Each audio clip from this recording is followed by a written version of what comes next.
And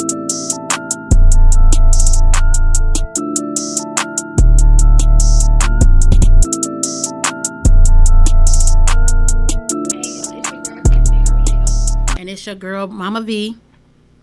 And this is the Sip and Shop podcast. Today is episode 3. So we want to wish everyone a happy new year.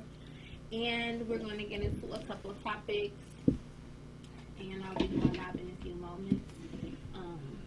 So that my followers on Facebook can also be a part of the conversation. So the first topic is what are some New Year goals or New Year quote unquote resolutions that you all may have for this year. So Mom, you can go first. Well, I have goals. I think when you make resolutions, oftentimes they don't work out. But my goals are I must be in my nurse practitioner classes this year. Doing some rebranding to my nurse lab. And also, I believe I wanted to, by the spring or midsummer, I am starting Kingdom Laughter, which will be a comedy opening. So everybody knows I love to make people laugh. So get ready. That's on my goal list this year as well. What are your goals, young lady? My New Year goals is to just eat better, try to get my health under control, rebrand my feed on social media for my business, for the boutique, continue to grow my business consultant business as well. I'm doing a lot of networking on Clubhouse, so I'm meeting a lot of different people, and I plan to eventually obtain a room on Clubhouse. Until then, just networking consistently and hosting events, and just be a better woman and continue to flourish and grow. So that's all I really have as far as my New Year goes. Just keep on building from where I'm at, and of course, get my book out. I want to finish writing my ebooks. Excuse me. I want to finish writing my ebooks and get those out because they're in different volumes. So I at least want to get volume 1 out and then start working on getting volume 2 out. So those are my goals. If you guys have any goals and you're listening live, you can definitely leave them in the comments. If you see this on YouTube as a playback, please feel free to leave your comments about your New Year goals. Yes, please share. In the comments for 2021. And that was pretty much my goals. Let me see why. The next topic that we love you too, Latoya. Hey, Leah. The next topic we wanted to get into is why do men want the $40 chick over the more established woman? So basically, if you're listening live, you can chime in. We basically are just trying to figure out why is it that even though men scream that they don't want the $40 chick, they want the woman that actually has her things together, such as maybe having a career, taking care of her children well, or even if she don't have children, just keeping her business in line, have her own everything. Why do they seem to take the established woman through more than they take the woman who actually needs them? If you want, you could go first on that topic. I think men choose those type of women because there's no accountability. Whereas a more established woman is going to hold that man accountable. Not saying that we don't need the man, but we have our things in order. Whereas that female, or vice versa, or that male, they don't have that in order. But some men and some women like those people who actually just need them, versus the woman that I have my stuff together. Does not mean I don't need you, but you see I have my things in order. Versus that female, she's gonna every day, I need this, I need this, I need this, I need this. And maybe that builds that man's ego. Um, I don't know. I just think it's about accountability. I think it's more of that man feels like, oh, she needs me.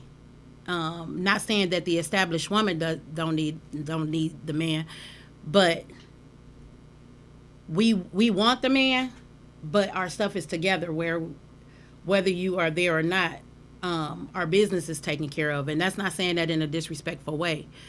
That's just being honest. What's your take on it? I feel like, excuse me, the man wanting the $40 chick, quote unquote, over the more established woman.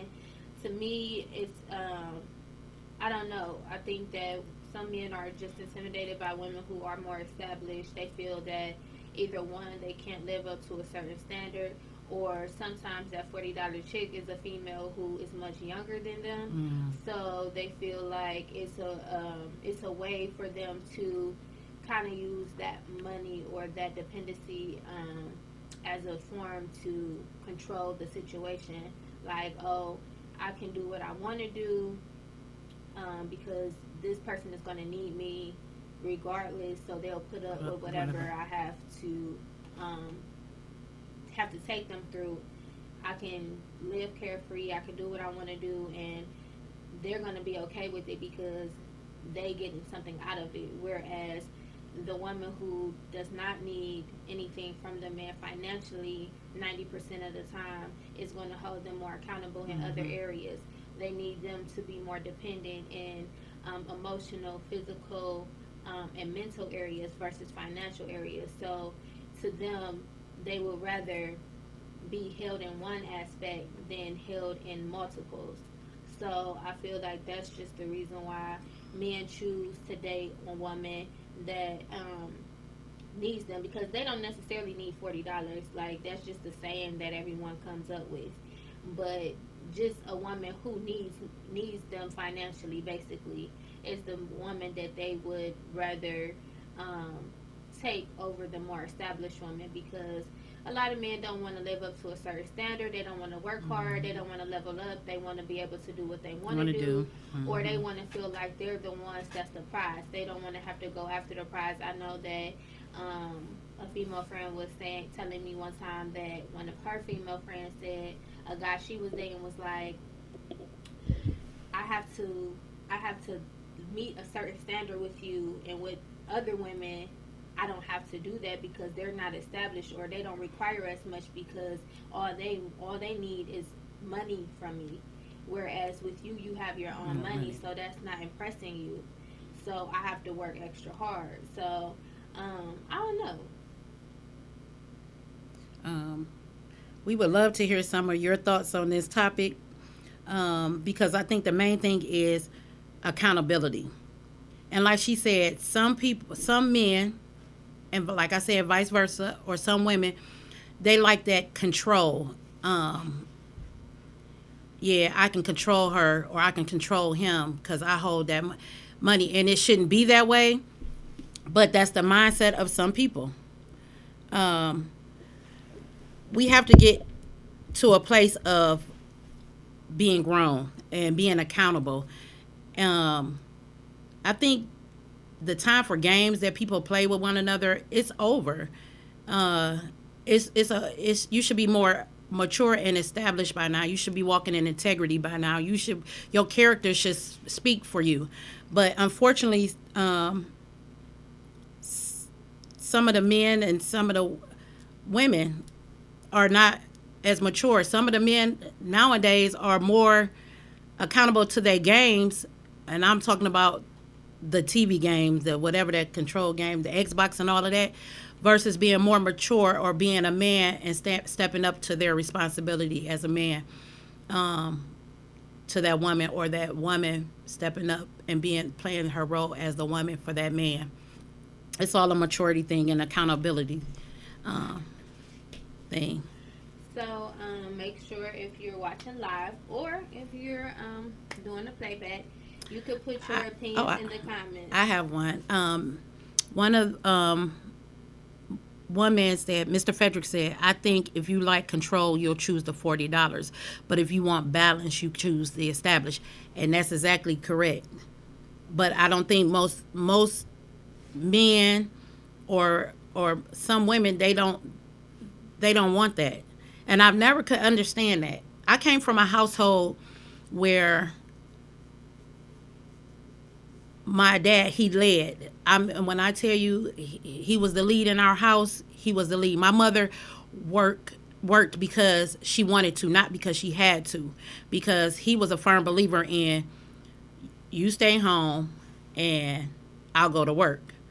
And that's how it was. We had a father figure in our house, and we understood what accountability was, because my mother and my father, and I call my stepfather was my father because he raised us. They held each other accountable. And nowadays people, they do whatever they want to do. They live however they want to live. And there's no accountability. There's no consistency. I think a lot of it has to do with technology has taken over, so it's just not a lot. It's not a lot of accountability.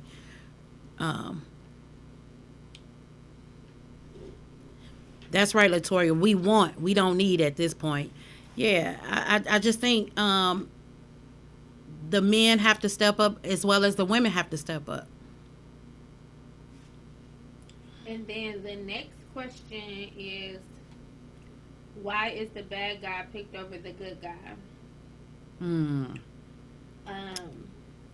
So I mean, in my opinion, I don't know. I'm getting older, so now I don't pick the bad guy over the good guy.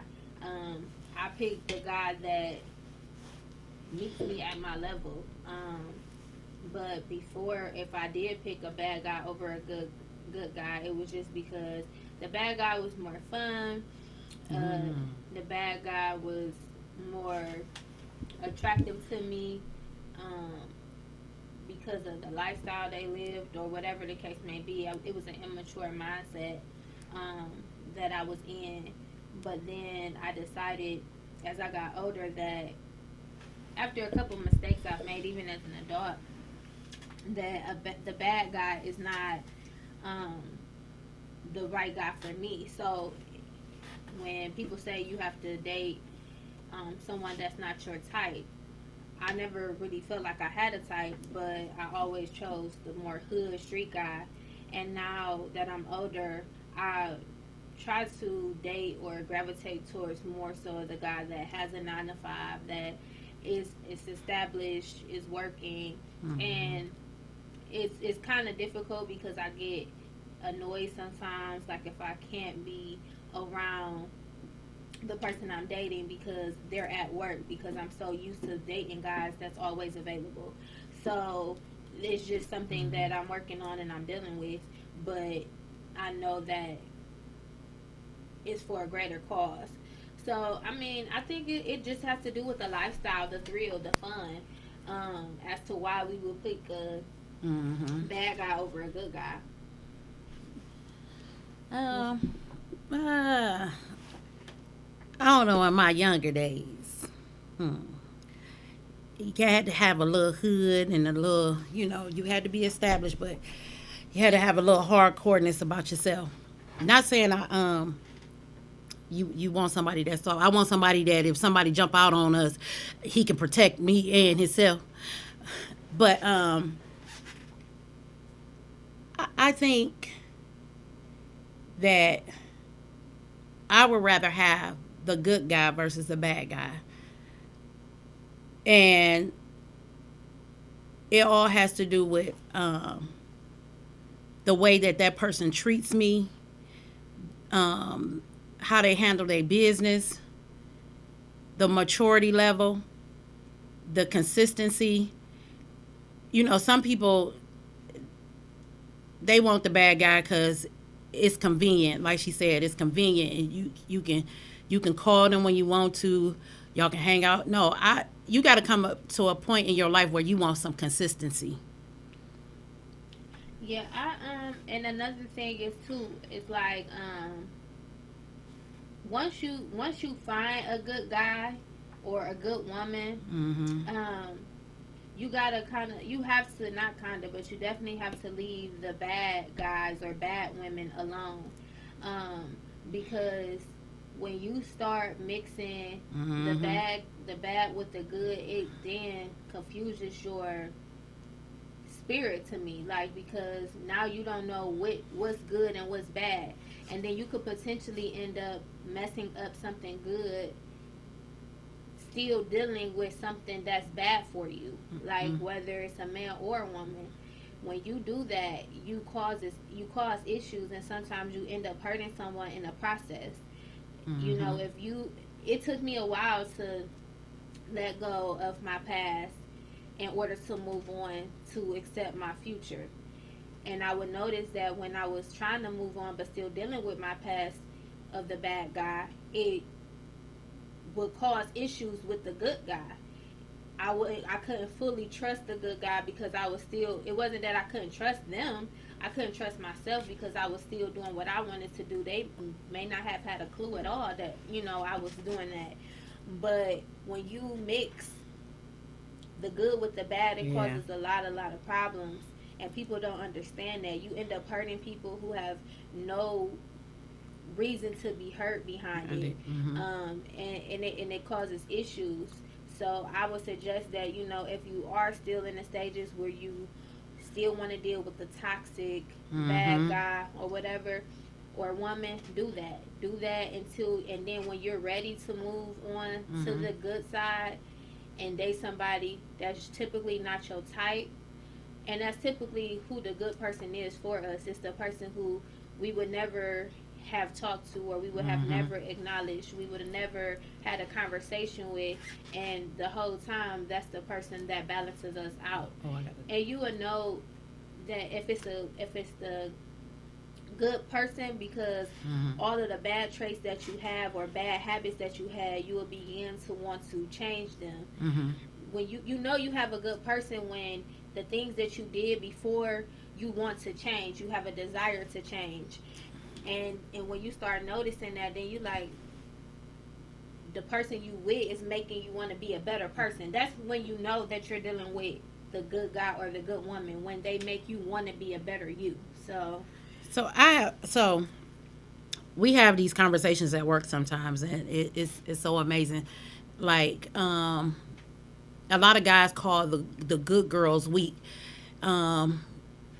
If they text somebody too much, or if they checking on somebody or whatever, that's just maybe who that person is, and they just have that caring, and I don't like to say, well, I can't say caring or nurturing spirit. It's not that you trying to be a bugaboo, but it's like you trying to show them. I think in 2021, if people can't see your worth, don't try to make them see your worth, because at this point they should know by now or not.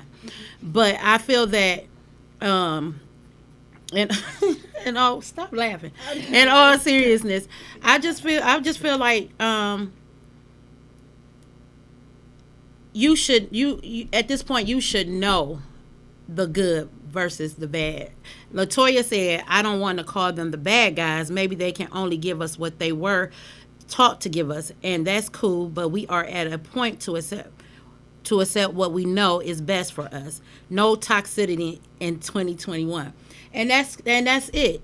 I mean, if you don't know by now what you want, and especially these grown men. I'm not talking about you, and you have some mature 20-year-olds, you have some mature 30, but I'm talking about these grown men who still play games, and I never could understand that. And that's why they're probably still playing games, because they're stuck in their immaturity. This year, I think people should walk in their growth. You should know what you want. You should know your worth. And it comes right back to that accountability and that consistency. If you can't give someone that, leave that person alone, because I believe that's what make the good girls go bad, because you awaken something in them, and then you break their heart, or you give them false hope, and now they can't trust. So to me, I just would say, if you're not ready to step up to the plate and be the man that person need, or the woman that person need, leave them alone. Period. Just leave them alone until you can grow up and be that person that they need you to be, if that person's still around, because no one is waiting. So, the next topic I wanted to get into is, should married people cut off their single friends?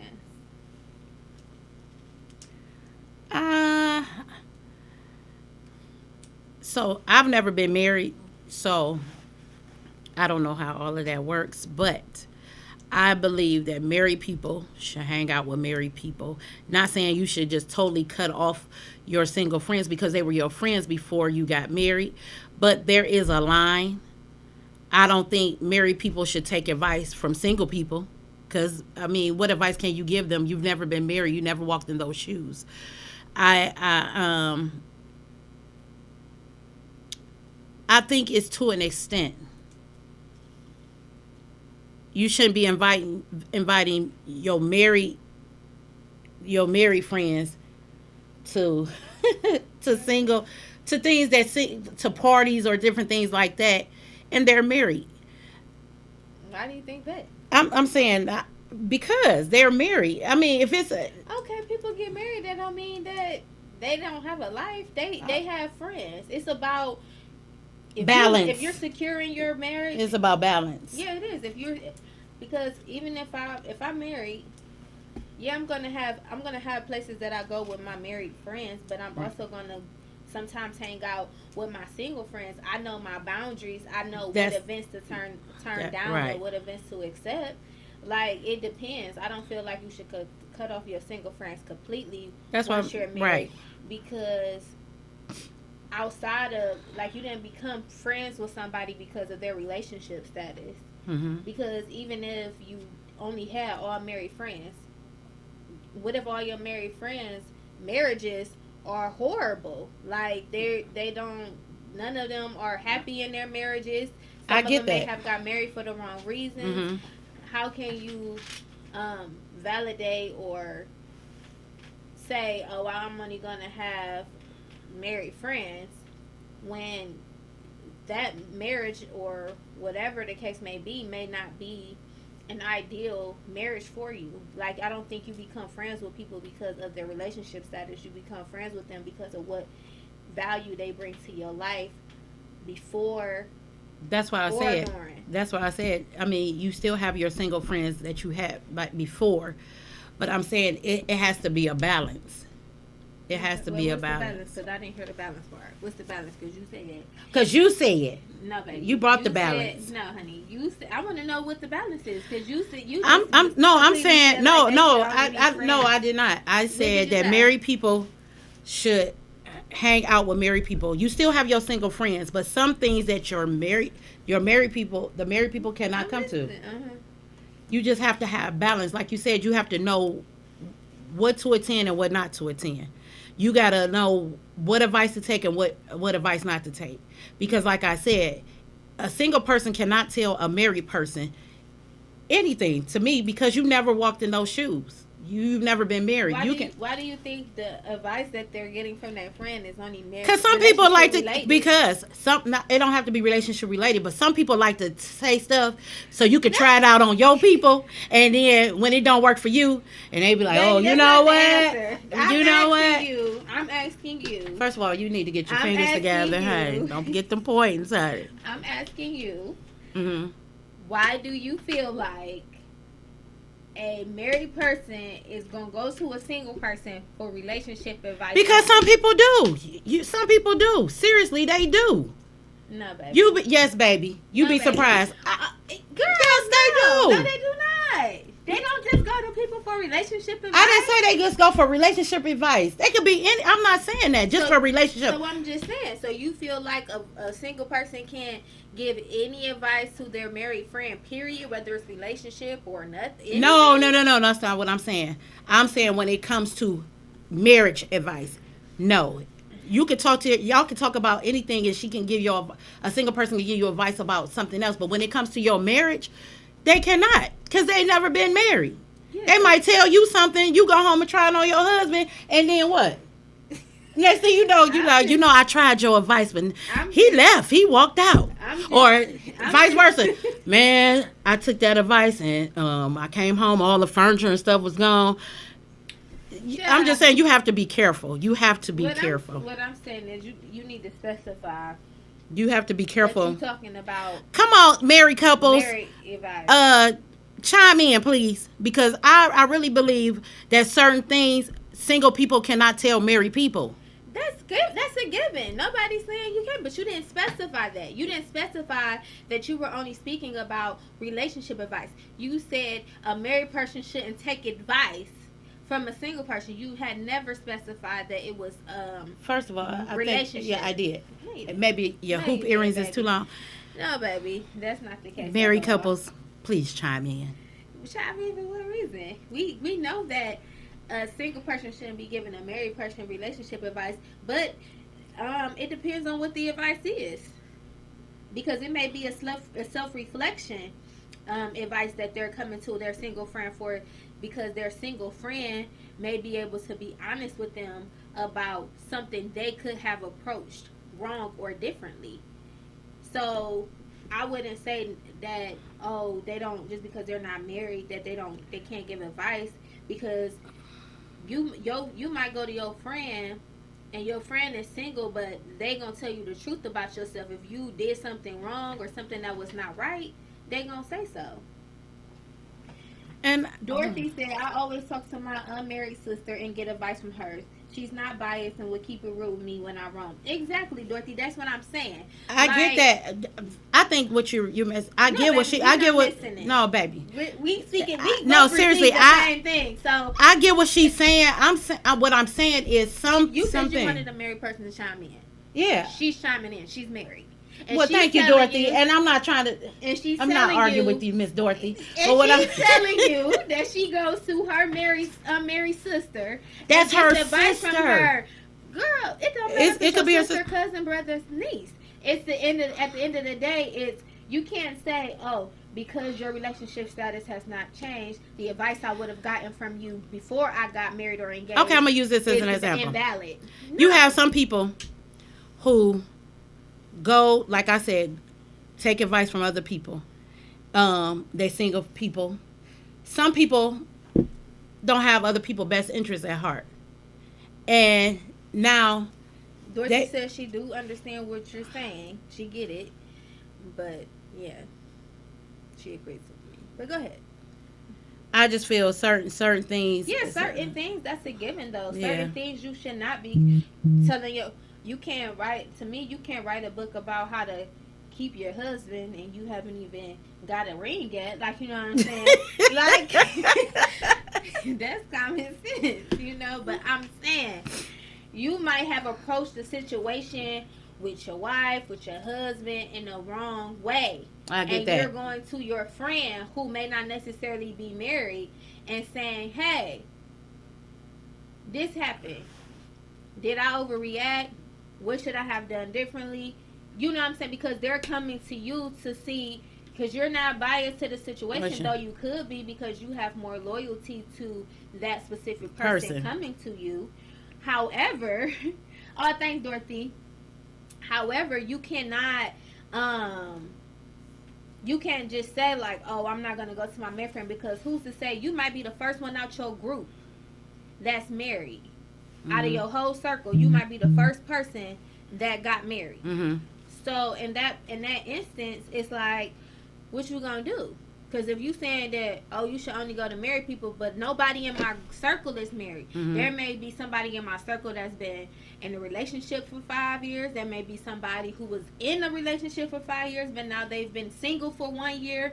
Everybody has a different situation. Well, so maybe I should say this. Like maybe said, it's the catch 22, because at the end of the day, if you and your whole circle were all single, and then you were the first person to get married out of that bunch, you a newlywed, so you really don't even know nothing about marriage yourself. Right. So at the end of the day, you gonna cut off going to your support system? No, I didn't say cut them off. I never said cut them off. I never said that. I know you didn't say that. What I'm saying is, when you're saying you only should go to someone who has who basically go to another married person for marriage advice, what I'm saying to you is, if you're saying that, then that means you're not going to your single friends to get advice. You feel that another married person is more qualified to give an answer. I would say maybe more seasoned, because they're married. And I wouldn't go to somebody who I know, another married couple who I know is having problems. I'm just saying, what I'm saying is... Pastor Fred James said, does that apply to a single pastor giving advice? No, I think see, that's kind of catch-22 too, because it depends. It all depends. It just depends.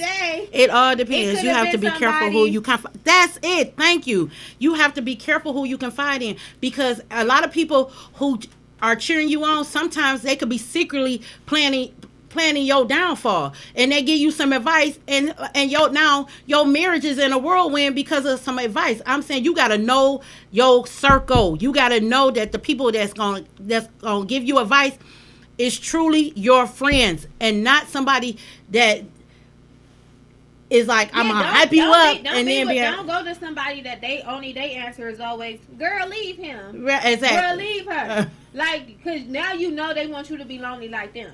But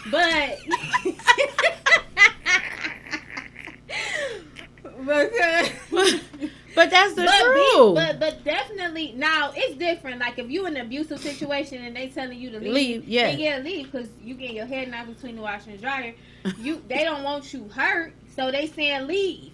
But if it's somebody you just had a simple argument, and you just like, well, dang, was I wrong? Like, you know what I mean? And you want somebody to hold you accountable and look at it from both ways. That's how I look at it. Then, like JR said, be careful who you confide in. I'm going to tell my friend, hey, this is how you should have approached it. Oh, girl, no, you probably wasn't overreacting, or, bro, you probably wasn't overreacting. Like, I look at it from both ways. I'm the type of person, I've always analyzed situations from both ends.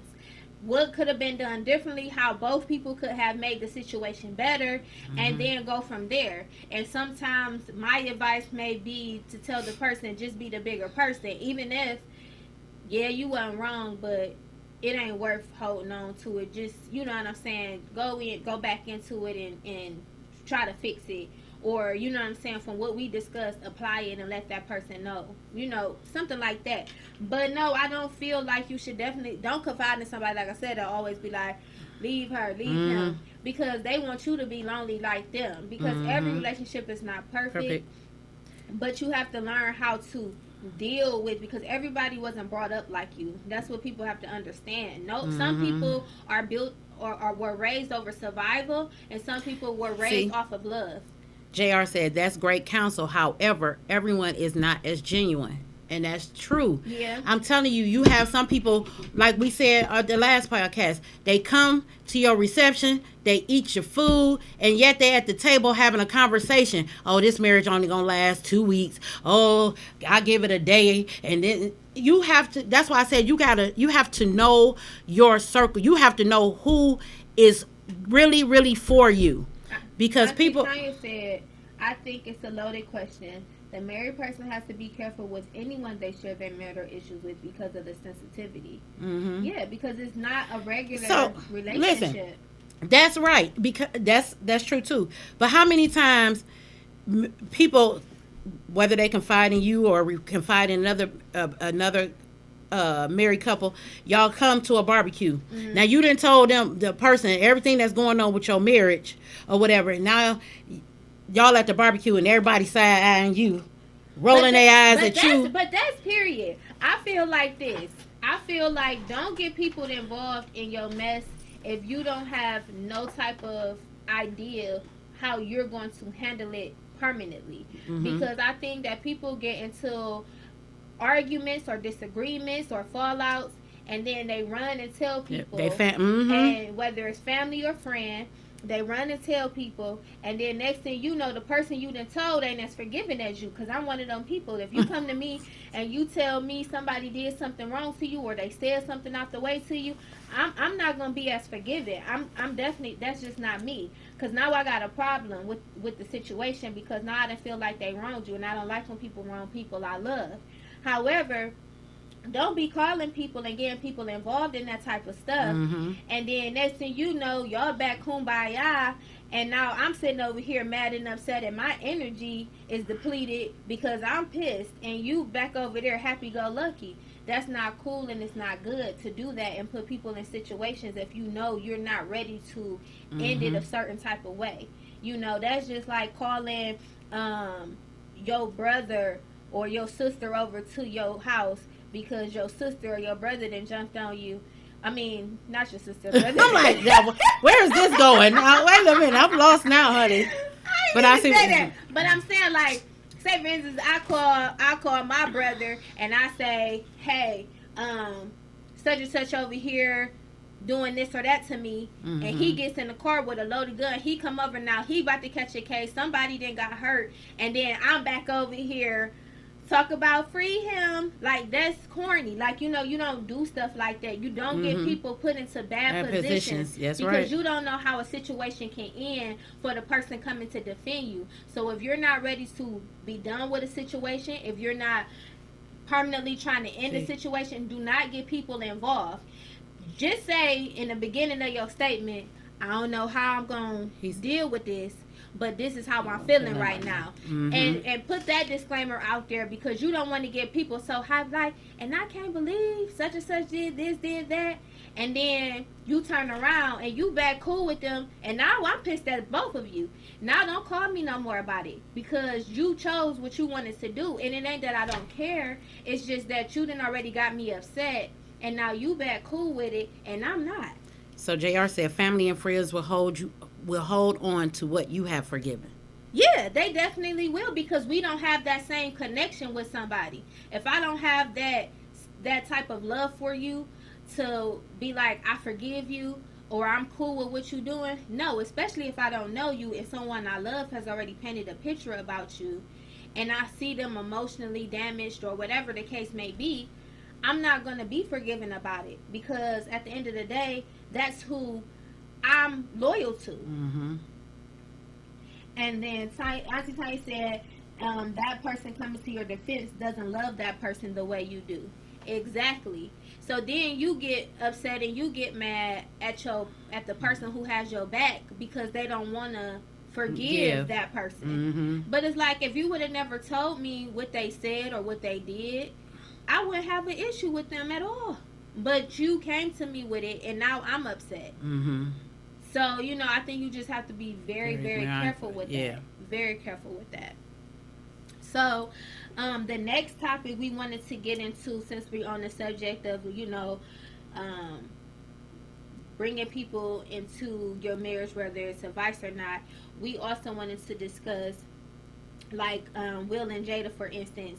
They like to bring a third party into their relationships sexually. Like, me personally, I would not be into that. I don't even know how you get it. Girl, I'm I'm done.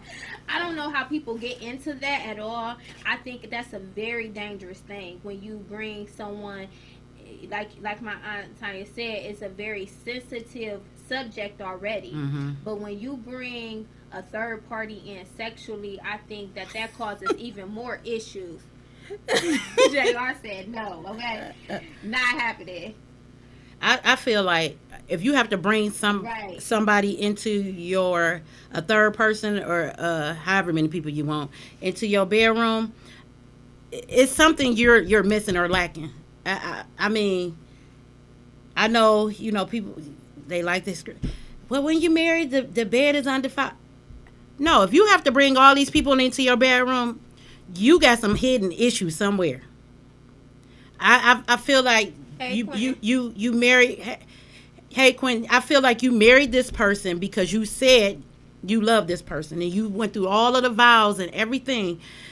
So to me, when you bringing all these people into your bedroom, you are bringing different. To me, you're bringing different spirits into your bedroom. Mm-hmm. You married your husband and you married your wife for a reason. Not saying that y'all can't get freaked, but when you bringing all these other people in there, I just think something is That wrong might with be that. their personal, but I mean that's some people's personal preference. That's what keeps their marriages going. I don't know. Like I said, me personally, Me I don't personally, see didn't me myself either. doing that. But that's just how some people are. And it's just not for married people. You have some single people who dive into all of that too. But what they don't understand is the soul ties and even in marriages when you're bringing an outer part, you're bringing soul ties into your marriage.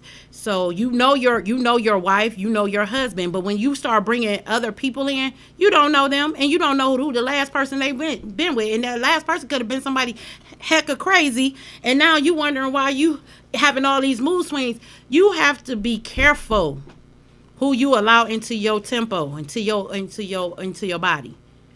That's why a lot of people are walking around here with their pH balance off. I'm gonna throw a little nurse education in there. Seriously, Read your comment. it says what people fail to realize is that sex is not just sex. You are adding spirits and issues. Come on, I love you, Jr. That's exactly right. Oh, and Quinn said, "Loose here, ain't nobody third parties there." You bring in soul ties in, and I think people fail to realize that you bring in these different spirits into your bedroom, and like I said, that's why a lot of these single females are running around here with their pH balance off, because you inviting people into you that should not even be.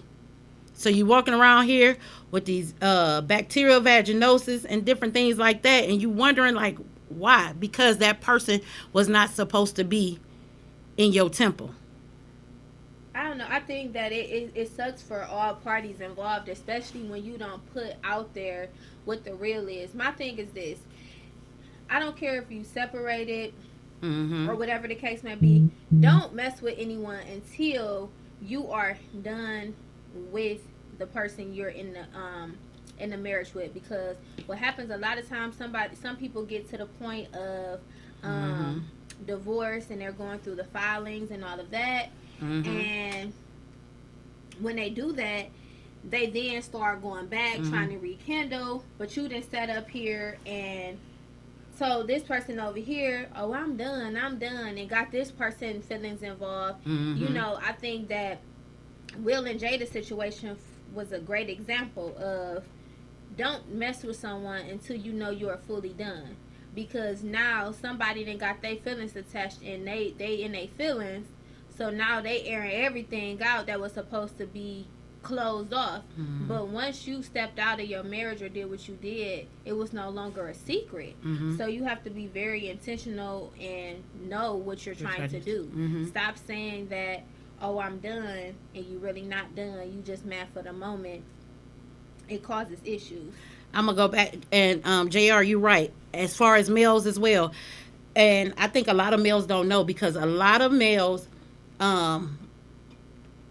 they don't develop symptoms like females. they get symptoms within the second or third day, where a male can be a carrier and not know he carrying something unless he's having some burning issues, some itching issues. But be careful, male or female, who you land with. It's 2021, and it's a lot of stuff, as you can see, besides COVID. It's a lot of stuff that's coming out. And honey, God forbid, you wake up and one morning you got a tree growing out of your stuff, or honey, or a fountain running from down there, and you can't stop it. There ain't no medicine to stop it. Be careful. Be careful. Seriously. Like I said, it's 2021. Take your body seriously. Take relationships seriously. Know your worth. You know, anybody could have you on your back. Honey, it's time to stand on your feet. Know your worth. Stop laying with everybody. Stop giving it up. And you wonder why they don't want to talk to me. They don't want, because honey, why buy the cow? They keep getting the milk for free. No, they don't. Stop giving up your goods. Girl, who was it out here? I'm not trying to be anyone's mother. I'm being truthful. That's right. Working in OB, I see a whole lot, and I am floored most days. I tell you what, I know exactly what you're talking about. Oh, yes. Oh, yes, and that's the truth. Just tuned in. Not sure if I'm online, but marriages 2 as 1, and no more is needed. Hold on, wait a minute. Y'all coming through with this message. Hold on, y'all. We gonna read every comment. No more is needed. Also, married or not, keep your business between you, the two of you. All right, Cousin Jackie. I know you. When I tell you, Cousin Jackie be on the advice thing. I love you, Cousin Jackie. Quentin says, seriously, because if that third person is better than your spouse, come on, sir, or partner, then that's another issue, because what happens is then that when stepping out happens, this is why some marriages and relationships, hold on. And hold on, wait. What happened? And because of this matter, but here is the thing: we have brought it to the church, and it has become okay, adultery, etc. No one is being held accountable for their actions, and that's why a lot of connections can't happen, because people know people after the flesh. But that's gonna be on another show, because Cache told me don't turn this into church. So right. I'm gonna honor her wishes, and I'm not gonna turn it into it. But I'm gonna speak on something. Said, so what if the male can perform sexually and he allows his wife to pick someone to satisfy her? This is not Greenleaf. No. I still feel, in all honesty, I feel though, this is just my opinion, then people need to work together to see what's compatible. So this is my question. Hold on. To see what's compatible, what can make y'all two work. I mean, still bringing in a third party, like Quentin said, if that person come in and start doing some stuff that you aren't able to do, and you wondering why he or she coming home late or whatever, they are crazy. You gonna wish you hadn't done that. When all of you have to find out what works for you and your spouse. No, so let me say this. So why do people get judged when they have premarital sex then? Because I feel like premarital sex, I'm not promoting it, but honey, your eyebrows just went up like you did. Well, I got 2 kids, so yeah, I do y'all too. know I right. have premarital sex. That ain't no secret. But what I'm saying is, some people say they need to test the car before they drive off the lot. So I just feel like, so I'm just saying, that's why I'm not encouraging it. I know it's a sin, but I feel like sometimes that may be needed so people don't get stuck in a relationship where they got to then commit another sin inside of a commitment or union that they try to solidify. So I don't know. So I say this. So you okay? Say for instance, both of the two people are virgins.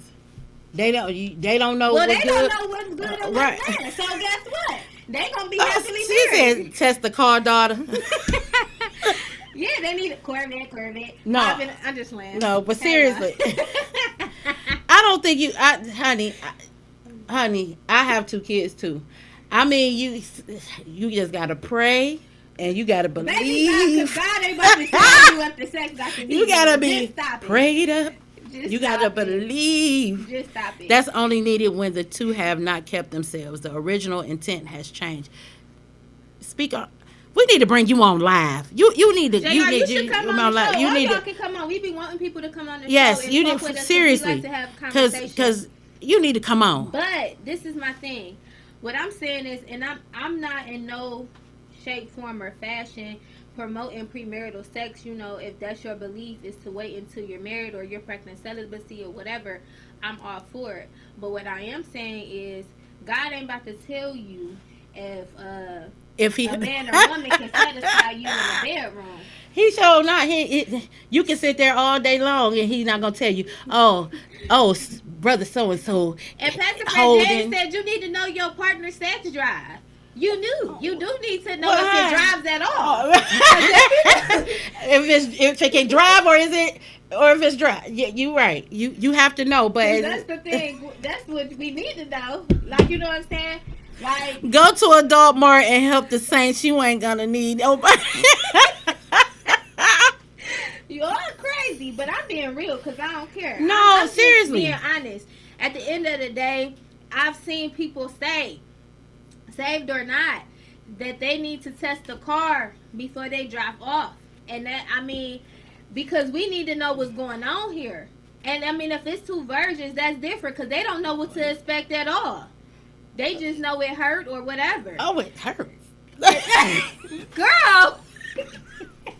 That's it. Communication. And I see Tanya said, or if it's stuck in part. It could be stuck in part. Or it could be dried out. That's true. And I mean, like you said, to each his own. But I'm just saying, you know, everybody gonna do whatever they want to do. And they're gonna test whatever they want to test.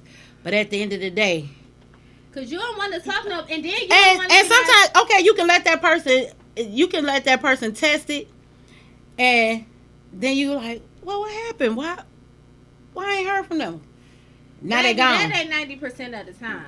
It depends, because I know some people who they have sex on the first night and they happily married. That don't matter. My whole thing is, it's all about he the said, person. help us, Lord. It's all about the person. It's about the person. It's about communication. It's about being honest. Lie. Hold on. Let me say this. It's about communication. First of all, I'm gonna speak. This is the thing. Females, you gotta be truthful, baby. If you got a fupa, you got a fupa. It is what it is. I mean, we had a lot behind girdles. Well, honey, when you get them home and you bust out like a biscuit, he gonna be like, well, where all that come from? Oh, it was hidden. You got to be truthful. Now, you got to communicate. Baby, I ain't always been big like this, but hey, I had 2 kids. And it is what it is. And I keep it together because I put on my girdles and everything like that. But at the end of the day, it's communication. Start being truthful, because when you start being truthful, you'll have a better relationship. Baby, I haven't done this in so amount of years. So be easy, be gentle. You got to be communicating and tell the truth. JR said, sex shift things. It do. It can shift it left or right. Bad or good. And what if the sex good and yours ain't? No, I mean, Ella, this what is if their sex is good, but yours is not?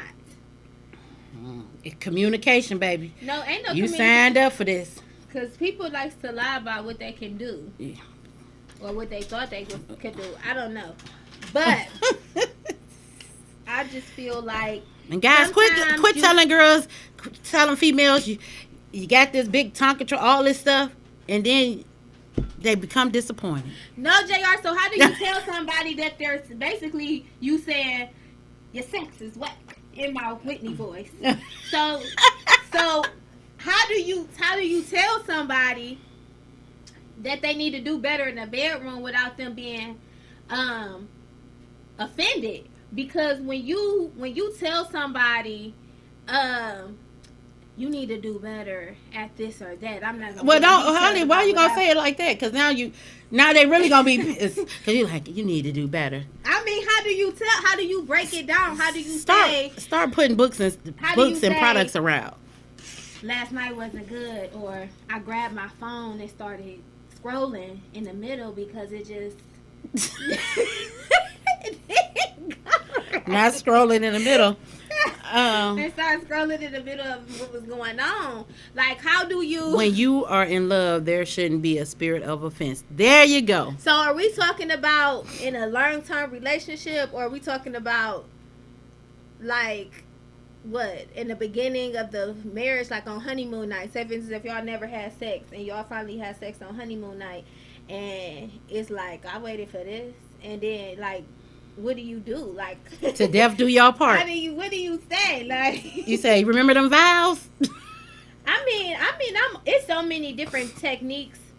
The two of you are learning each other, and that's the thing. And I think even in marriage, people have dated for so long, but when you get married, it's still you relearning that person all over again, because now the both of you are in a household together, and now you are one. So I think it all depends, but communication is the key.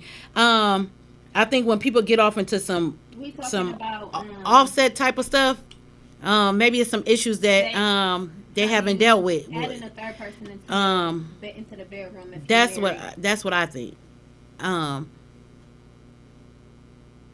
You have to learn how to communicate with your partner, your spouse. Well, if people getting into some real freaky deaky stuff, maybe it's some stuff that they dealing with.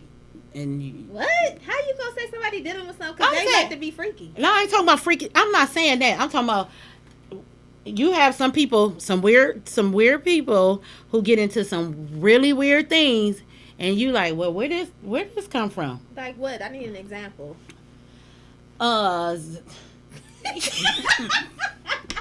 Come to the ER and you'll see some really weird things. You'll see some stuff and you'll be like, now how did that happen? Okay, Auntie Frank said that's the difference between grown folks and people who still trying to get there. Tell me how you like to be touched or loved.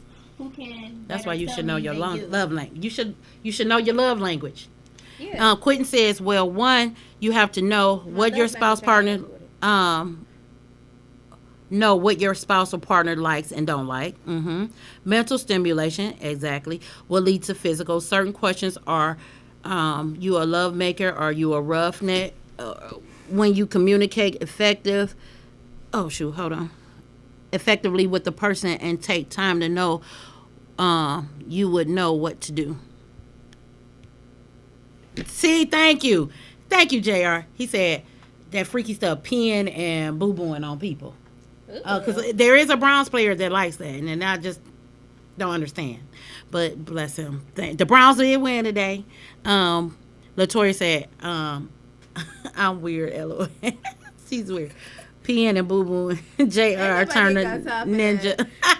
I mean, that's just weird. Like, you're dealing with some hidden issues or something. Well, first of all, if you asking me to do anything with boo-boo or pee-pee, that's definitely not going to happen. And I'm going to get up and I'm leaving because who does that? But that's some weird crap.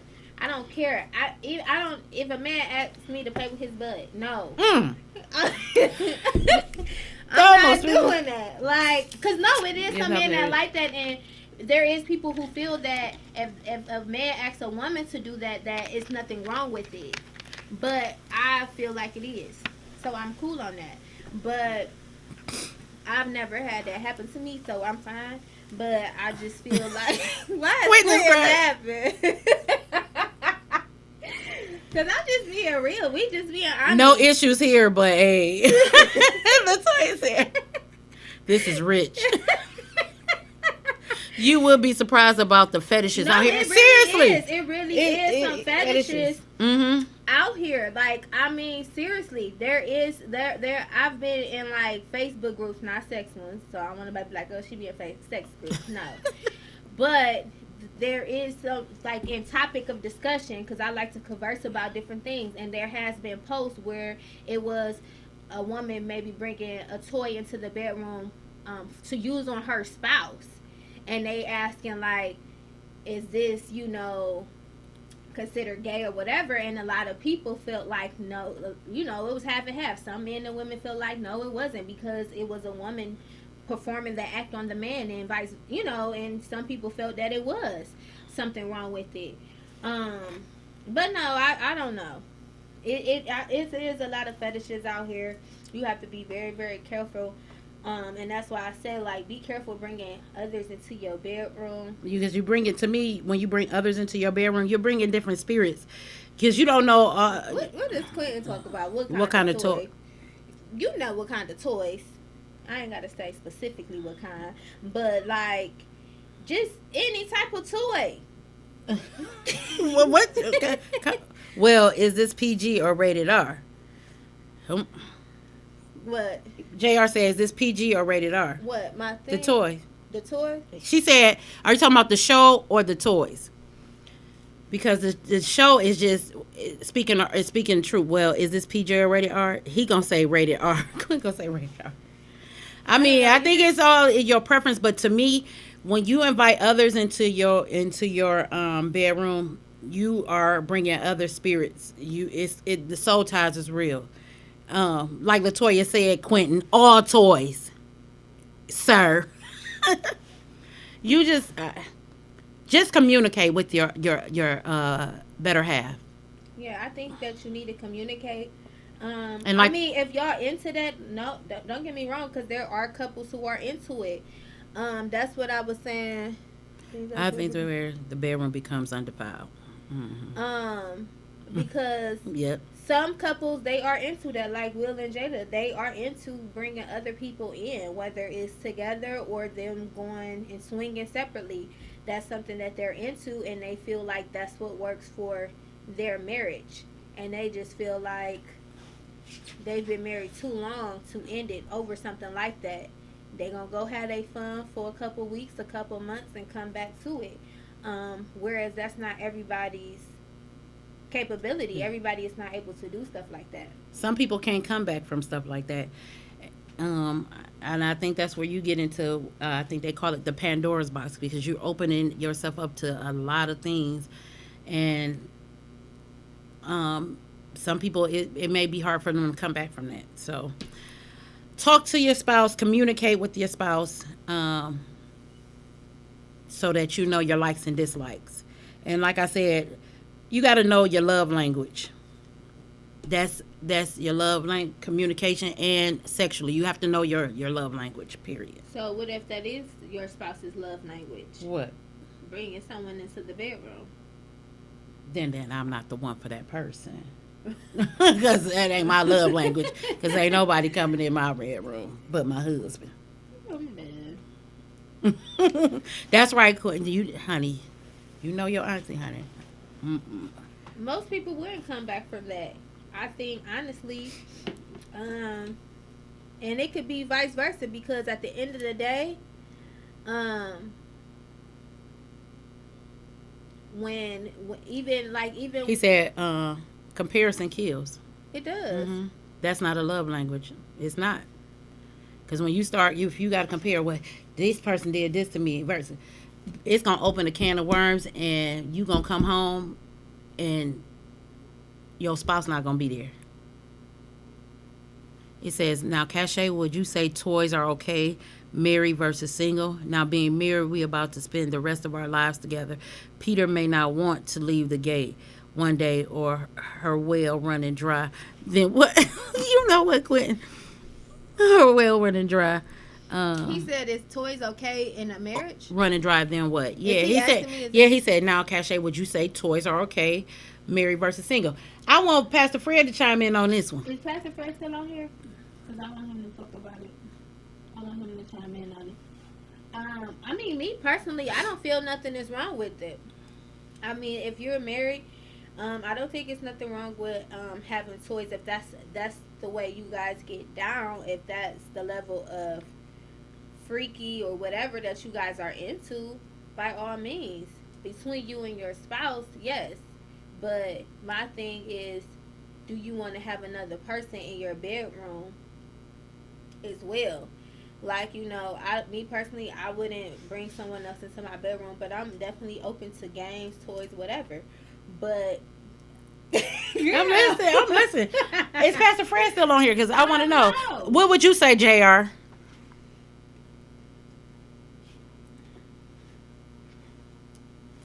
Because I really would like to. I mean, when you're married, they said the marriage bed is undefiled. So I would like to know. Really. Oh, he's here. He says, I don't think anything is wrong with toys between you and your spouse. That's what I was saying. Mm-hmm. Definitely bring in the toys. Oh, okay. All right. Okay. You're playing Batman and Catgirl, period. Who is that? He's so aggravated. It's on my nerve. Well, I mean, like I said, you gotta you. I'm gonna say this. Yeah, Don't you have to keep it spicy. Let me tell you something. I'm a Scorpio. Don't nobody want no dead person in their bedroom. And saved or unsaved, you ain't going in no bedroom putting on no gospel music. No, baby. No. Later for that. That's weird. Let's switch hats, baby. It is what it is. I mean, seriously. Mom, be quiet. You got. I mean, seriously. You have to spot. You have to. What did he say? And being in the winter of my life, I need all the help I can get. See, I'm serious. Like, for real. People think because you say you can be saved, you still at the end of the day saved with your husband. He don't want to go in no room and you turning on Mahalia Jackson. He wants you to go in that room, turn on some Levert, some slow music. Come on, because you got some people that gospel music. Honey, some people are overly seriously. Some people they go over the top, baby. I'm serious and no disrespect. I'm a Scorpio, so I honey, you can't be boring. Please, you just cannot. I think it's something wrong to the point if you got to be having sex with Christian music on. Ain't nobody humping the Shirley about, Caesar. How you talk about every praise is to our God? I don't know. I just feel like you got to switch hats. You got to come on. What that song say? Be a lady in the street, but a freak in the bed. Said, can we discuss nice wigs and weaves looking nice while out or in church? Weave or in points, and then in the Quentin, bedroom, you take it off, you look like George Jefferson. Quentin, on the 17th, we need you and JR in the building because Pastor Freddie need to come on too. He said, "No gospel, I ain't that saved." Thank you, Pastor Fred. See, but seriously, and stop. I think too, we might be getting a little off subject, but the way you kept yourself up to get your spouse, please keep yourself up. Stop going to bed with rollers and bonnets and just looking dead. Look alive. Look like you want them to come into the bedroom, and vice versa. Go buy your bottle of baby oil and drench it on your chest. Make it look. Just get yourself together. No, I wish somebody don't come to my bed with no baby oil on your chest and my sheets. That's enough. I mean, it has been times the Pandora station would change from Cardi B to the Caravans. What? Wait a minute. He's stupid. I can't with him. Oh no. I do feel like whatever you did to get your mate is LOL, and I'm gonna stop. Absolutely not. We just gonna be sweeping through the city that night. He gonna say we gonna sweep. You is fried. No, Eugene said, "Look alive." That's right. Look like you want it. And then don't just be like gaining a whole bunch of weight just because, like, oh, this like me. I said I got happy weight, but I do. But I'm doing better. But I'm eating these chips right now. However, hi we're Lucille. not talking about me. We're talking about y'all. Hey Carly. I do feel like you need to do whatever you were doing to get your mate how you looked. Don't get too comfortable. Spice it up, change it up a bit. You know, people know me as I always switch it up. Now, since I have my short hair, I don't switch up as much, but I switch up the colors and stuff like that. But I think you should definitely keep it spicy. They want to bring other people into the bedroom, then you turn into Keisha and Tasha and Kim and Kelly and Sarah. You Not Sarah. Sarah. Yeah. Honey. They might like a Sarah. Cardi said, "What I miss? Come on and chime in on this." We talking about the bringing married couples who bring other third parties into their bedroom.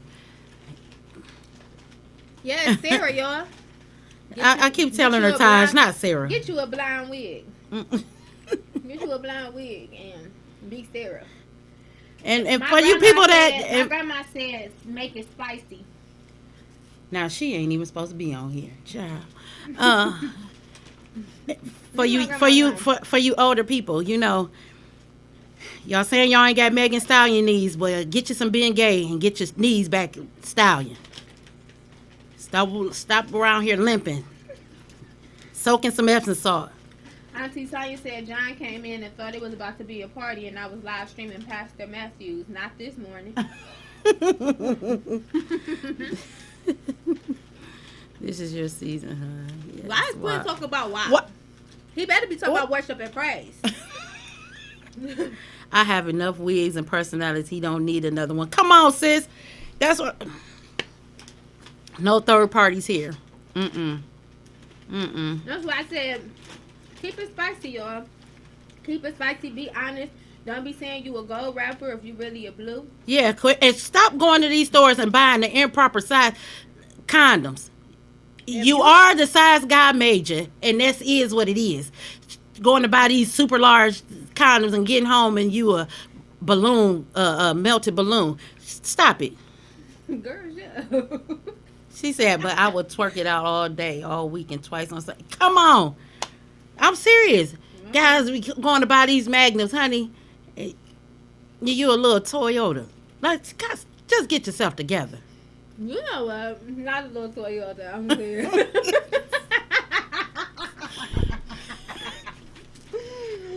Why you calling She said, get your size, bruh. Like, come on. Be truthful.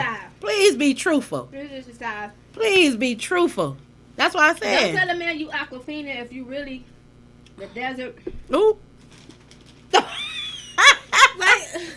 I just caught on to what you said. I done pissed myself. telling the man, I'm just being real. You a water squirter, and you, honey. If you need him to water the grass, just let it be known ahead of time. Because we got to be open and honest. We talking about communication being your love language. A lot of times people are disappointed because they was lied to. Yeah. Because you put up this front and this facade talk about I could go for hours. And then you only going for 2 seconds. It's like, honey, you have to be getting up talking about it's COVID. COVID ain't got nothing to do with this 2 minutes. Girl, now stop it. Not COVID. But no, because honey, they blaming everything on COVID, honey. They go 2 seconds. Oh, it was COVID. No, baby, it ain't COVID. My it's just grandma said, if you dry, let them know. And then Pastor Fred said, ain't nothing like the condom coming off in the female. Oh! This too much. Stop buying one size fits all, because that's a lie. You're fried. That's only in hats. Okay. That depends on how good the car is. Not. Long story short, y'all, because we can go on this all night. Long story short is, know your partner's love language when it comes to your marriage or long-term relationship. Mm-hmm. Do not bring other people into the bedroom if you can't handle it or if it's not something you really want to do. It gets on my nerves. And just be open and honest. Communicate. Mm-hmm. Be honest with what you like. Be honest about your capabilities or what you can do. Because you do not want your partner going outside of your union to get satisfied, because and sometimes it's not even about your performance. It's about your time. Sometimes you be so COVID. Sometimes you be so busy that you're not satisfying your partner because you ain't got time, or you tired, or you this or you that, and then it start making them think or believe other things are going on that's really not, and then that leads them to starting to step out. So just be open, honest, and make time. Who said what? Carly, she said, poor stroke don't have nothing to do with COVID. Jesus. Latanya said, I love the mother and the daughter transparency. Well, thank you. You and Aquafina will be outside. I Okay, y'all, this too much. So, y'all know everybody's been getting, since we're on the topic of stimulation, um, Go because that's ahead. what sex is, No, stimulation. I thought you were talking about the sentence. We about to, I was Okay. going into that. Oh, okay, because I'm like, I'm just lost. So, since we're on the topic of being stimulated, I know a lot of people have shared that they got their $600 stimulus check. And so we just basically want to know, do you guys feel like $600 is enough, or should it be the 2000? I feel that, in all honesty, we are grateful for the 600. Don't get me wrong, but a lot of people have lost their jobs and can't provide for their families, and $600 to me is not enough. It really isn't. Um, until it affects the higher ups, they will never understand. So to me, no. Six. Are we grateful for the 600? Most definitely, because they didn't have to give us anything. But should they have given more? Yes, because there are families literally out here starving, can't pay their rent. $600 is not covering anything. It really is not. Um, I think this, with this pandemic, what it has showed us, even with them giving us this, if you are not saving or being responsible over your finances, now is the time to say, hey, you know what? I got to start putting such and such aside for a rainy day. Because this pandemic did catch a lot of people off guard. No one is expected to lose their job, you know. But I think this $600 is a slap in people's faces. It really is, because they don't understand. Because like I said, they don't walk in these shoes. They living high off the hog, where people are wondering where their next meal is coming from. So that's my take on it. Hold on. Throw me my 2000K. I ain't grateful. Ty, shut up. I do feel like $600 was not enough, and for them to say that they knew it wasn't enough, but people should make it work, was very dumb to say. Carly said she said it right. She said 600 not is not even covering utilities for most, and it's not. Some people's rent is $800. Some people let not just stop there. You have to think about the people who has to buy prescriptions, people who have to buy insulin. I mean, you just have to think it's different scenarios, and it's not enough. And like I say again, we are grateful because they didn't have to give us anything, but at the same time, I don't think they put a lot of thought into what people are really dealing with. What was this? Here's the thing. But guess what? The last shall be first, and the first shall be last. So they living high off the hog now, but they day coming. They day, trust and believe, they day coming.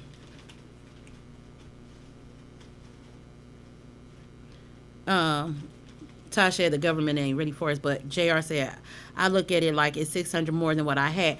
Yes, and that's why I say we are grateful, but it's just people out here that are really, really struggling. I know some people who have to purchase insulin, and insulin alone can run you like off the rip $300 something. It depends on what your insulin is. Some people have to say, well, do I pay my rent or do I get my groceries? Do I pay my utilities or do I get my medication? It's just a lot to think about. You know what I'm saying? So could they have given more? I believe so. But their hearts are hardened. So, I mean, it's just like take it or leave it. And like JR said, I'm grateful for the extra at the same time. But some people, where is our extra? Because it didn't hit my account. Did it hit, how many people did it hit their account? But for some people, that $600 ain't even extra. She said, listen, my insulin costs more than $600. Never mind the rest of the medication. I know. My sister Siobhan is on insulin, and I know her insulin costs a pretty penny. So it's like, I don't think they put a lot of thought into it. It's just like, give them the $600 and shut Exactly. they and shut let's shut their mouth. But at For this joining us. Mm-hmm. um but the 2,000 probably would have helped a lot of more people. But Lord, we thankful for what we have. But that $600, in my opinion, We like love you, Pastor Fred. it was extra for some, Mm-hmm. but for some, it was all that they have. Quick gonna say I got my money. Um,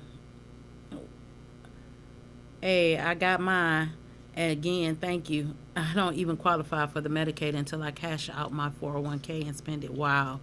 And my inbox being going with, hey, big head. You know what? I cannot.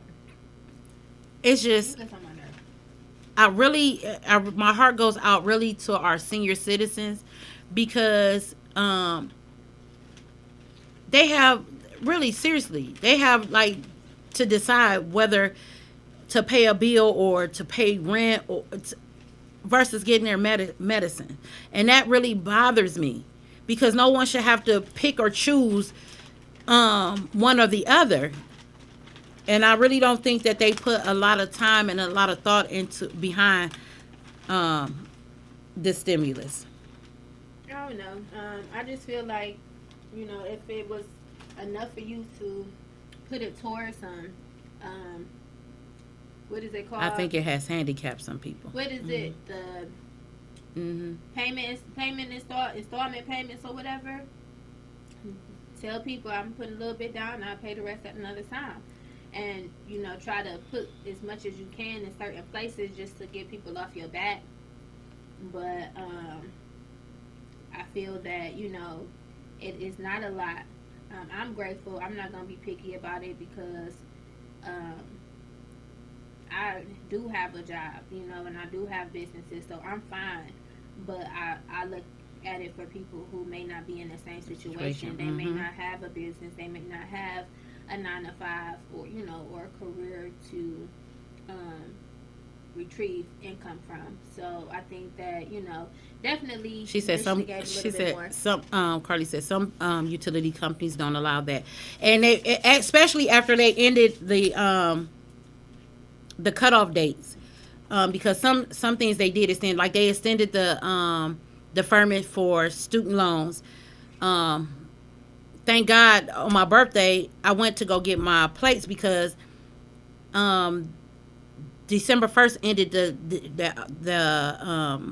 riding on expired tags.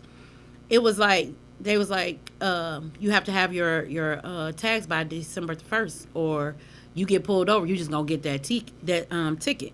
So it's just a lot of stuff that ended, but like I said, for our seniors and people who are going through that are not working, I did see where I believe starting January the 15th, minimum wage did go up. And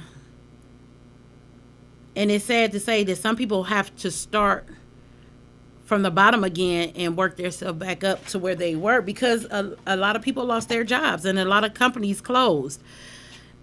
And a lot of people don't have family or friends they can get help from. So it's a lot. But like I said, I'm thankful and I'm grateful for the extra. But at the same time, it just bothers my heart about our seniors and those who have big medical expenses or people that are hungry. It vexes my spirit. It really does. Leah said pandemic unemployment insurance lapsed because Trump didn't sign it on time. PEUC as well. He gonna say I'm not getting my tags. He gets on my nerves.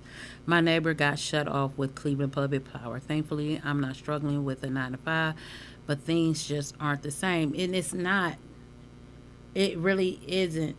And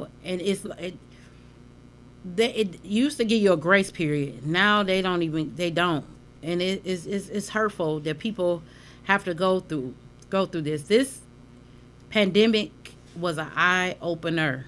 It really did. And if it didn't open some people's eyes, I'm sorry for them, but it opened a lot, my eyes a lot. concerning a lot of different things, um, concerning my job, my business, my education, just a lot of my family, just a lot of things.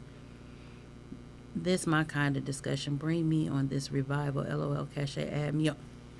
He want to come on the podcast, or he wanted you to add him to your video. You want me to add you to my? Add you to the video because it's not. They not gonna be able to hear us. Oh. He gonna have to come on the podcast. She said, "Come on the 17th, Quentin."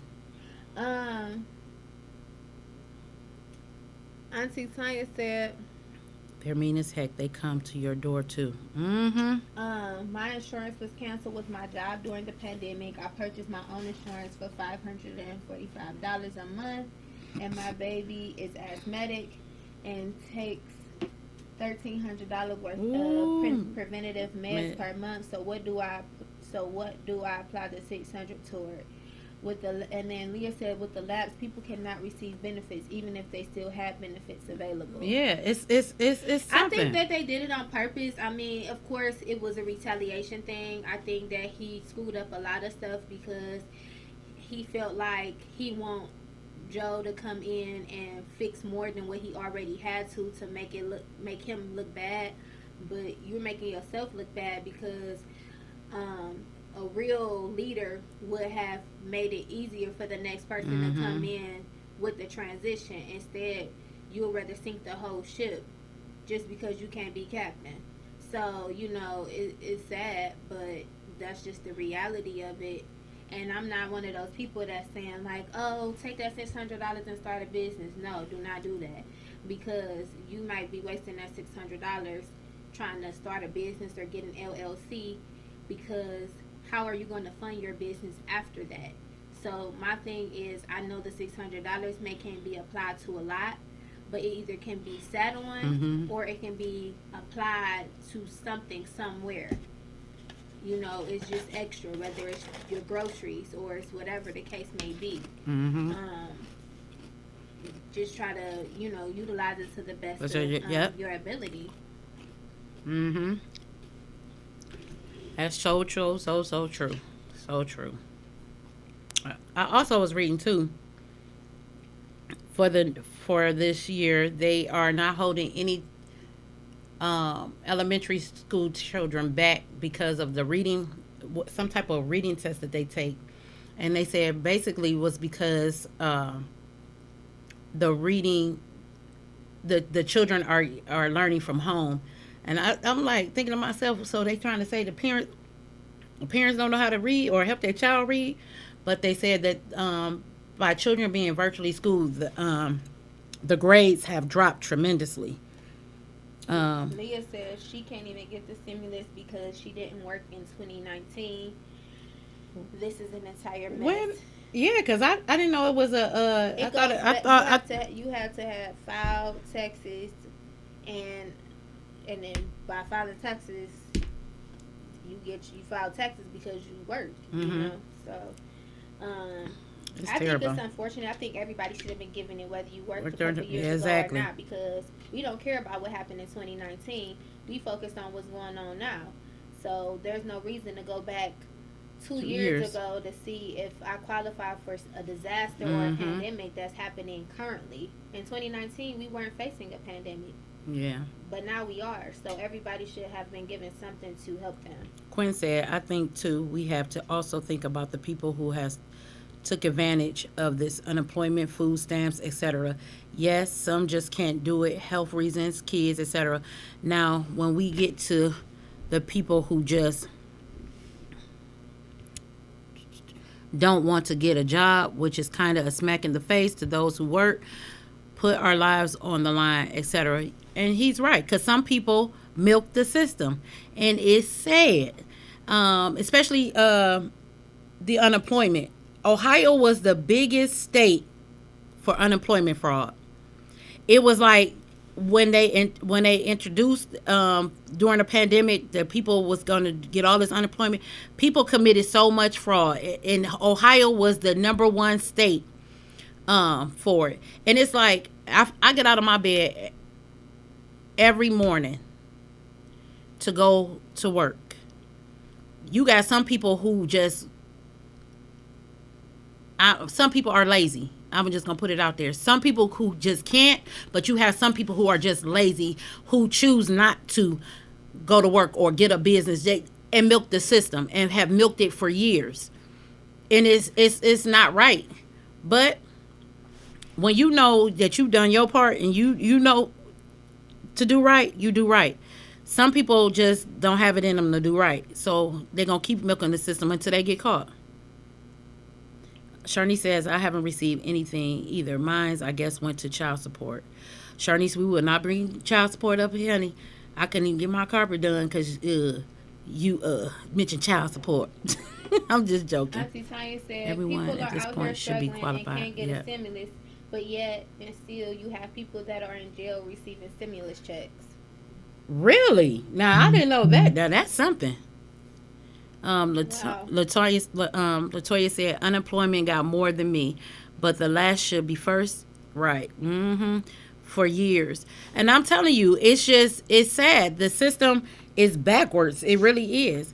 You have these people who, Grandma said she worked hard every day. Grandma, are you My saying mo- you didn't get a stimulus? What? I'm lost.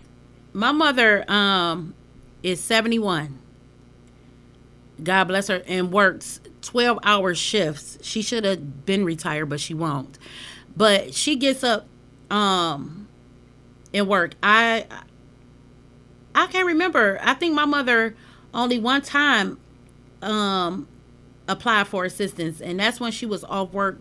What I believe, what I can't remember if it was with the twins or for Siobhan, but my mother has always worked. So by seeing my mother and my dad always work, like I said, we had a household who went to work. Yeah, my aunt said that her co-worker's son is in jail and he gets a check. Wow. That's crazy. And that's They put all it I towards know. their commissaries. Like, it doesn't go to them directly, but it goes to their commissaries. So Okay, they can but get food how and milk and they didn't stuff. file taxes? They behind bars. What taxes they file? Well, you don't know. In 2019, he could have. I'm saying she said everybody gets it. Everybody in jail, right? People in jail. She didn't say everybody. Oh, that but means in jail. whoever Oh, well, maybe you're in right. You 2019 could be that they right. filed, I don't see them just giving them checks. It gave us a push. We some hardworking women. Yes, it did, Siobhan. When I tell you, His seeing my mom got his. Tanya said her friend's son is receiving is serving 5 years and has been in jail 2 of those 5, and his mom received his check, so it went to his mother's mother. house. when I tell you my mom has worked and still working. My mom is 71. She don't look 71. But my mom gets up at 3 in the morning and goes to work and gets off at like 6 or 7. And that's all I know within us is to work. So I'm saying no, I just don't know how. I don't know how to. I don't know. Beating the system is not my mentality. I know how to work. I know how to run a business. Thanks be unto God. I had a mother to work. I I have a daughter that showed me how to do business. I can't get with the fraud. I just can't do it. There's never been. It's not in us. It's not in us. But let's really be honest here. Even when the whole thing went on, when people was applying for unemployment and they were applying for those grants and those loans and things like that, a lot of people did not. A lot of people didn't have no paycheck stubs. You could, if you giving out big bank of money, you're not about to just give people money without looking at every detail of the documents that's being sent over. So, to me, they should have had a class on what a proper paycheck stub look like and what one don't. Like, there's some way, it has to be some way, shape, form, or fashion where you can tell the difference between a real paycheck stub and a fraudulent one. You know what I'm saying? And I get it. People have to do what they have to do for their families.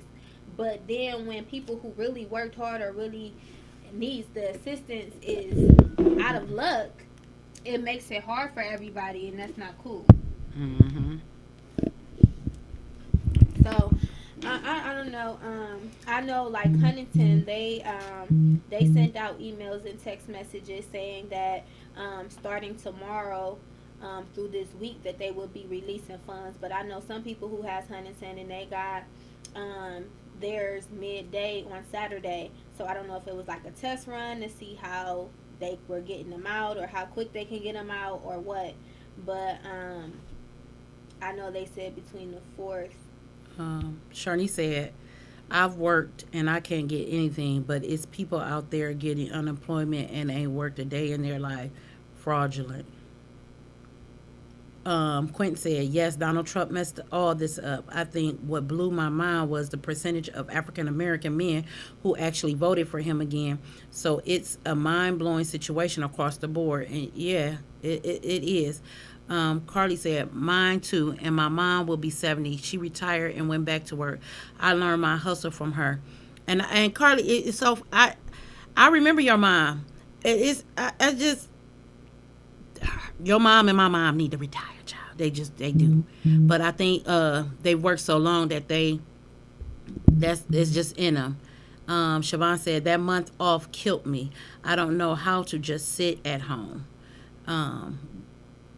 Sharni said, people was claiming dead people and people in jail. It's a shame how people that work and can't get nothing. What the hell? Latoya said that part. It's not in us to beat the system, and it's not. And I think it's just sad how people, to see Ohio was the largest state to ever commit fraud for unemployment. Why is Quentin so annoying? Talk about he can get food stamps and sell them. Like what? I want food stamps. LOL. I can sell them and make stimulus check. Nobody's doing any flipping over here. You so. Baby, so I fried. don't know who got the. Carly said there is a way. I'm hoping to catch up with them later though. Sorry, not sorry. Yeah, that's why. We not even Pookie gone somewhere. Carly, no. Not every. He said. He said that's why you ain't got no husband. He don't know. Pookie just be talking out the side of his neck. Carly says, not everybody in jail, not about filing taxes, and they have gotten checks for being a U.S. citizen, and plenty filing PUA and other stealing unemployment. And yeah, it's been people filing for unemployment in other states, and I'm like, how they do that? And getting stamps. What Ronald say? Hold on, there is a way. I'm hoping that part.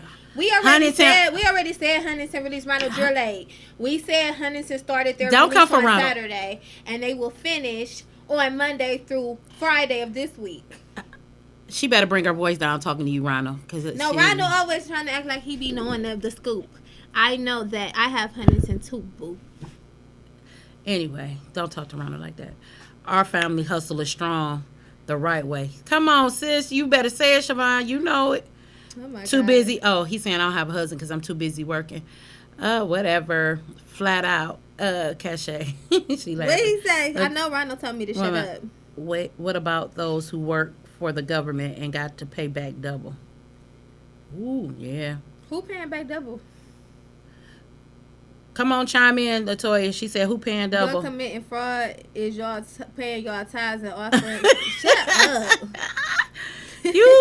Jeannie said, what about the people who have worked this whole pandemic front line and still haven't received anything, and we are suffering from wearing these masks? Ronald said, shut up, LOL. I said what I said, LOL. And that's that on that. And Jeannie, you are right. We still haven't. And now, to be truthful, there was supposed to be a specific pay scale for the frontline workers. And when I tell you, I don't know if the higher ups pocketed it, put it in their pockets. I don't know. But we haven't received frontline. And I think we all deserve frontline because we are actually dealing with going in seriously and risking our lives. We deal with the patients. You deal with the patients coming to get their everything. And I feel like everybody should get some, but I really believe us as healthcare workers should receive some type of compensation because we are really putting our lives on the line. I'm done with him.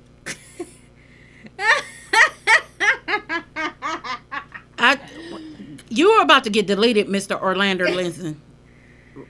And then, let me see. Cardi said if they work for the government, they take those taxes out of their checks. Some never got their stimulus. Oh, okay. Yes, I'm frontline when I sing on Sundays. You know what, Ronald? What Ronald say? He frontline when he sings on Sundays. You're covered under the blood I'm done with y'all. when you Y'all sing on too Sunday. much. But at the end of the day, I just feel like we know what happened. We know for a fact it happened right in front of our eyes. It was like a way somebody throwing a tantrum, and he tried to make it seem as though he really wanted. She was gonna say she frontline worker too. He really wanted us to get the 2,000, but I feel like that was a front or a facade so it didn't look bad on his behalf. But at the end of the day, the bill should have been signed. It should have never took for it to be signed after the fact. He said. What he said? Quentin says, "LOL. Some of us need to count this $600 as a blessing because it covered them overdraft fees, y'all. No, we would overdraft an account. Let's not act brand new." I ain't got no overdraft fees, but what? Orlando, you're getting deleted off the show. If pimping is frontline, then they need to pay me. We are, the government made us opt into not paying taxes for a couple of months, and now want us to pay double now. Oh no. And that's definitely not right, and it's not fair. And I'm quite sure, and that, trust and believe, when people file their taxes, they think they're adding all of that in, and you got to pay that money back. I don't know. I told y'all from the very beginning of the pandemic that don't put none of your bills in deferment if you didn't have to, because a lot of people was putting their stuff into deferment, thinking like, oh, it's gonna be a lot of assistance for us, or oh, these people gonna keep forgiving. No, they only forgave for that first 1 or 2 months. And now they blowing your phone up saying, we want our money. And they doubling your payments. You right, Quentin. They better save because Uncle Joe about to shut it completely down. Save y'all coins, Saints. And it's... And that's probably why a lot of people voted for Trump. Because they felt like with Trump they were going to receive more financial assistance, and they probably felt like with Joe he was going to come in and decline everything. But I mean, honestly, we really don't know. We have to see what's really in plan, because honestly he may have a financial plan to help people during this time, but it may not necessarily be the way Trump was doing it. So we just have to, wait it out and figure it out and see. They are going to double those payments up, and people's bills are going to look insane. Yep. And they are. That's why when the pandemic first happened, people was like, oh, I'm not paying this. I'm not. Why won't you pay it? Because now you're in a rear. You're going to have to play catch up, because now they're going to come hard. Trust and believe they coming hard after you. And like you said, your bills going to look insane. They are going to look insane. It really is, and it's gonna cost people more if they had to just did right in the beginning. But people was looking for a way out. I can't remember if I was at work or at the grocery store, but this lady was in the like, she was like, should I pay my rent? And I'm looking at her like, why wouldn't you pay your rent? I also think, and she she said, oh, because I heard that they were stopping 3-day notices or something, and I said, "Honey, you better pay your rent. I'm never going to ask if I should pay my rent. That's whether they stop it or not. These are grown folks. It's like, where's your responsibilities?" But it also depends on your county, because I know one of my customers, she came here the other day, and she was just saying how Lake County has been paying car notes, giving people new tires for their car due to the snow, paying bills and all type of stuff. So I think it also just depends on your county, because a lot of these counties are holding on to money that they could assist people with, but they just being greedy and not trying to assist people. Like, they want you to go through that paperwork and get you a caseworker, and gotta beg and call and plead and take off work and stuff to go downtown and things like that, where there's actual counties that's really looking out for their people. Well, Cuyahoga County ain't looking out for nobody, because look, people didn't rob them so much.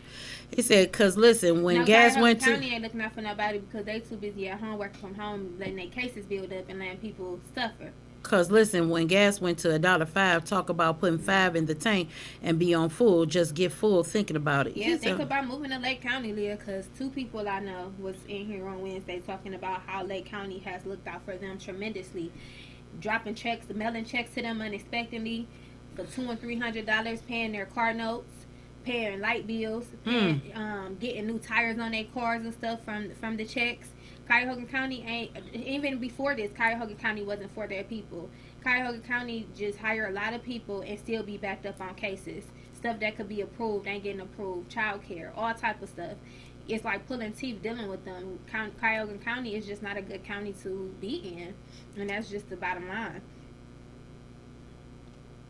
It's a lot, you know, and um it's just now it's time for families to you just gotta get with your family. What do you say? LOA, they giving tires, Lake County. Hey, big head. You better not inbox nobody from Lake County. But I just think families need to start that. It's gonna come to where families have to merge and start helping one another. Quentin is silly. I can't with him. He gets on my nerves. You know what? Tell him to come on to the next show. Look at this comment because he's about to get kicked off. Hey. But we not gonna, harp on what is. We gonna try to figure out solutions. So I mean, call around. Like I said, if you can move to Lake County or find out what you do to, what you can do to qualify for some type of assistance, please do so. Because there is, like, I know they extended a lot of the grants. They reopened the grants back up. See, the thing is, you guys can apply for certain things, but they open and close them. So I heard they just opened. Well, they had opened. It might be back closed now because I think it was until December 31st. But they don't tell these things out loud because they don't want everybody to know. But they did have open windows for, like, loans and grants and stuff like that. But apply for as much as you can. Look on the county website. See what type of stuff they can do. If you can get any type of assistance, just apply. Even if you think you don't qualify for it, just do it. If you were unemployed, they will give you unemployment. They will give you back pay if you had COVID and had to be off work or whatever. And it might take some time. Everything ain't gonna just jump right into your account, but it will take some time. But at least you can get the process started. But I want to tell people, because a lot of people don't know, that if you are off due to COVID and your job may not pay you, unemployment has there's a section on unemployment where you can get COVID pay, and they will pay you for the time that you have off for COVID.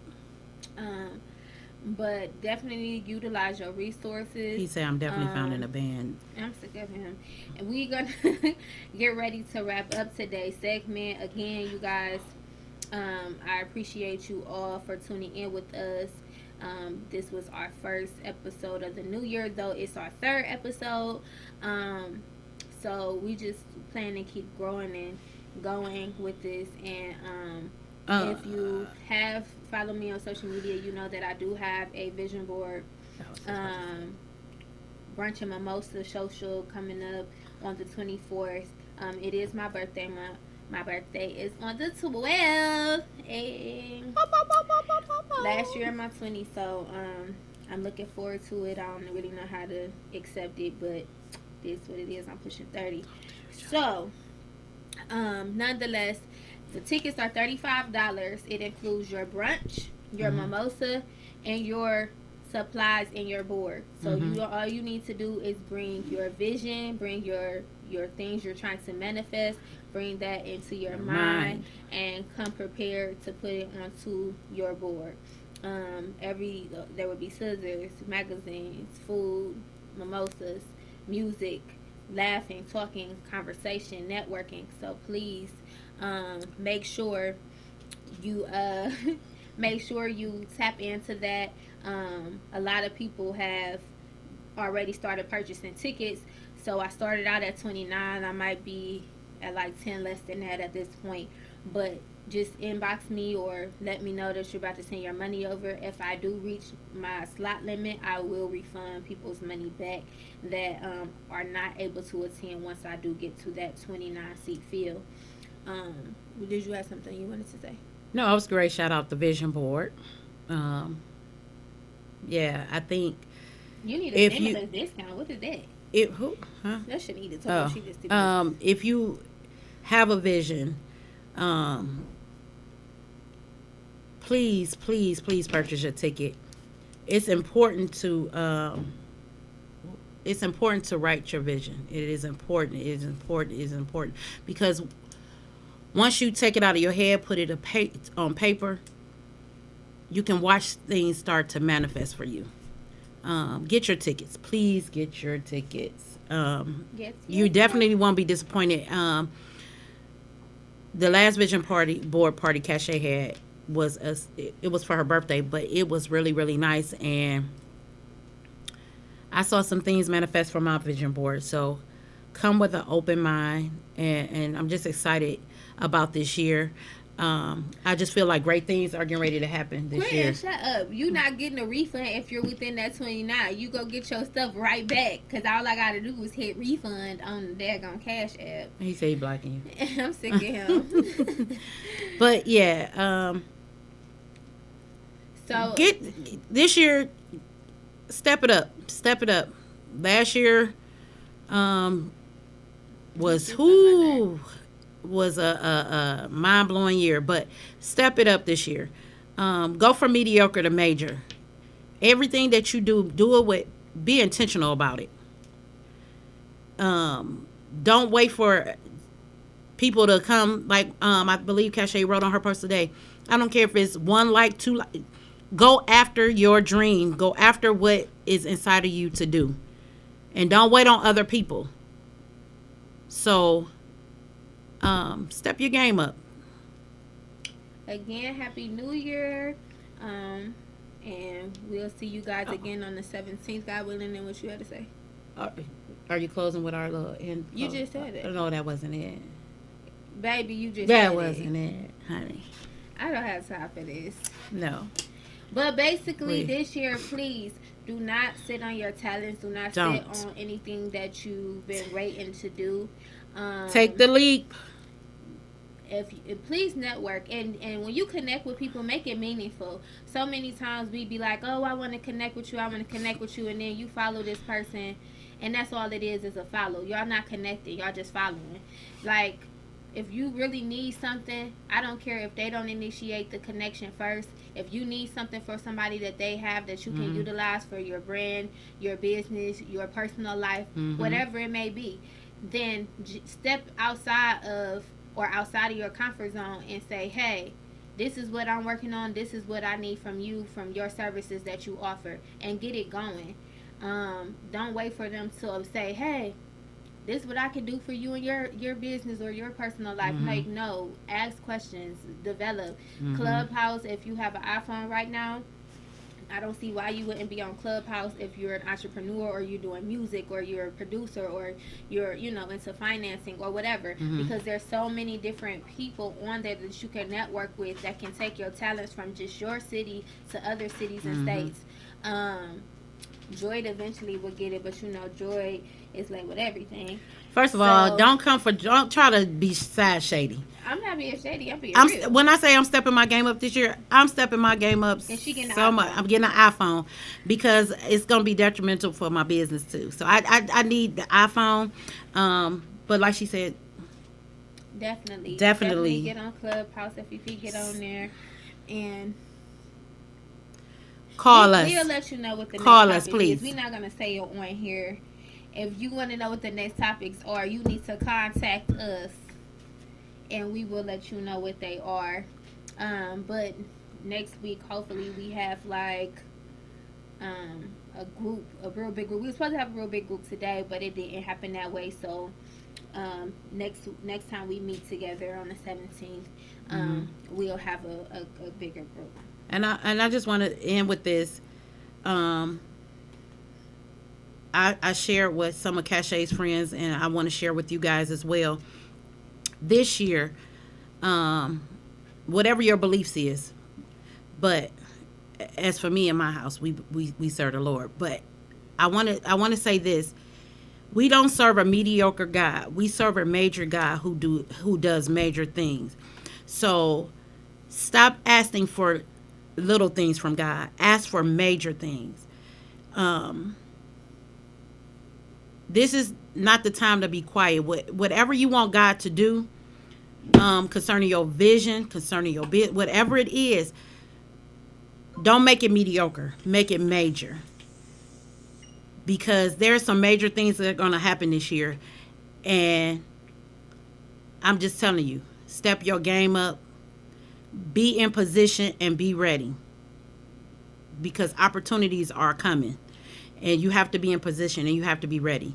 So like I said, no mediocre stuff this year. All major. Major in your thinking. Major in your finances. Major in your education. Major everything. So, as my nephew said, speak those things that be not as though they were. Bring it up this year. You are meant to live a major life. So, from today forward, start decreeing and declaring some things. And don't let them be mediocre. Let them be major. It's a wrap. Love you guys. Love you guys. Happy New Year. See you on the 17th, God willing.